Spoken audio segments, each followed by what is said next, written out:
Ça, c'est une carte italienne, et le Mont Blanc n'y est pas représenté comme sommet français.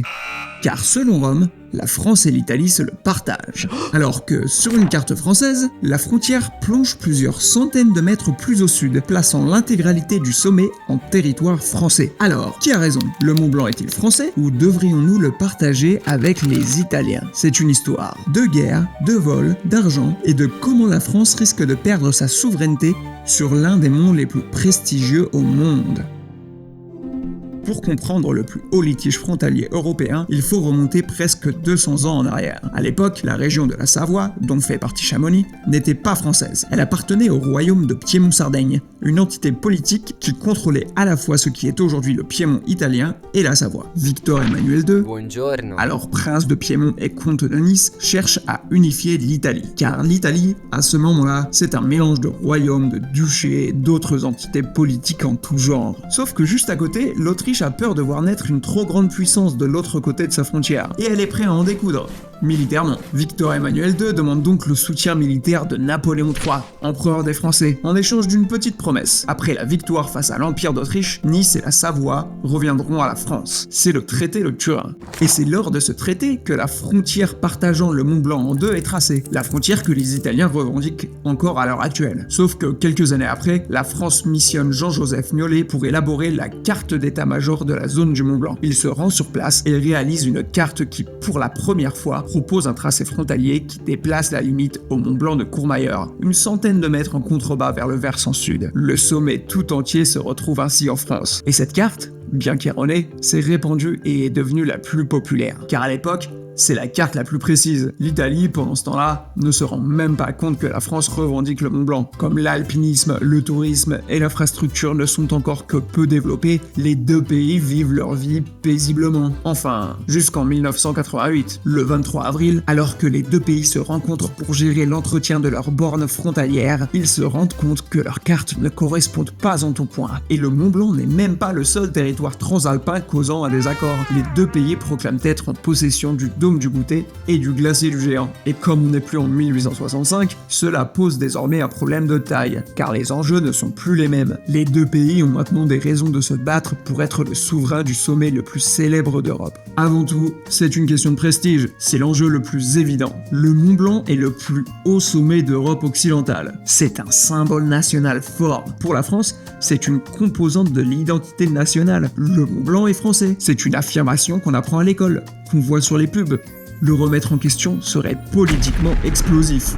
Alors que pour l'Italie, c'est l'inverse. Accepter la version française, ce serait admettre qu'un voisin a unilatéralement redessiné la frontière avec une carte truquée. Et Rome ne peut simplement pas accepter ça. C'est une question de bon sens, mais surtout d'honneur national. Mais évidemment, l'enjeu le plus important, c'est l'argent. Dans l'imaginaire mondial, ce nom évoque la grandeur, la pureté, le luxe, et il est perçu comme français. Et les marques sont là pour le prouver.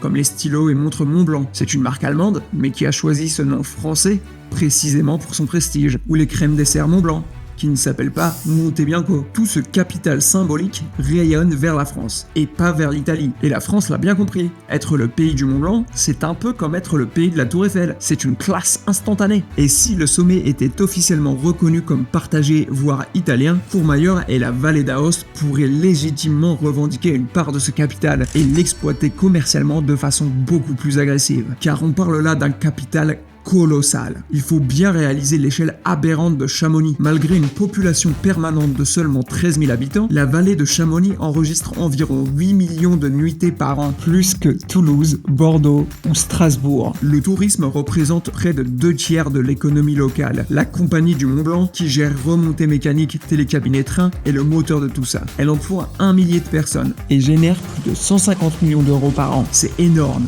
Du coup, de l'autre côté des Alpes, la mairie de Courmayeur a voulu se renommer Courmayeur-Mont-Blanc pour profiter des retombées économiques liées au prestige de ce nom. Le 1er juin 2014, les habitants de Courmayeur étaient invités à se prononcer par référendum pour décider de transformer le nom de leur ville en Courmayeur-Mont-Blanc. Malheureusement, le référendum a échoué par abstention. Pas même parce que les habitants rejetaient l'idée, mais simplement parce que le quorum n'a pas été atteint. Sauf qu'il en faut plus pour décourager des politiciens italiens. En 2015, Courmayeur inaugure le Skyway Monte Bianco, un téléphérique téléphérique permettant de gagner la pointe Elbronner depuis Antrèves. Le Skyway Monte Bianco a permis une forte augmentation du tourisme dans la région. Alors que l'ancien téléphérique attirait environ 100 000 visiteurs par an, le nouveau Skyway en attire désormais près de 300 000. Cela a dynamisé l'économie locale, en attirant des visiteurs pour l'expérience unique offerte par les cabines rotatives et les vues spectaculaires sur le Mont Blanc. Mais plus il y a de touristes, plus il y a de risques. Estimant que ce secteur relevait de sa responsabilité, le maire de Chamonix décida donc d'installer des barrières pour réguler l'accès.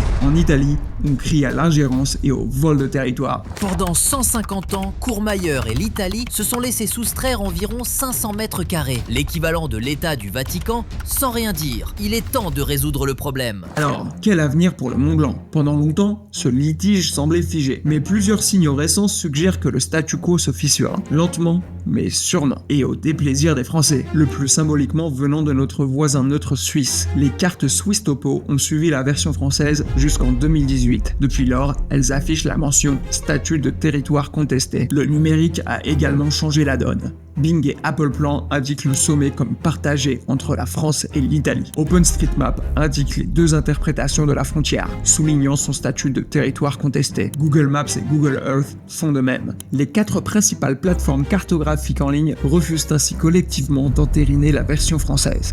Ça sent mauvais pour la France.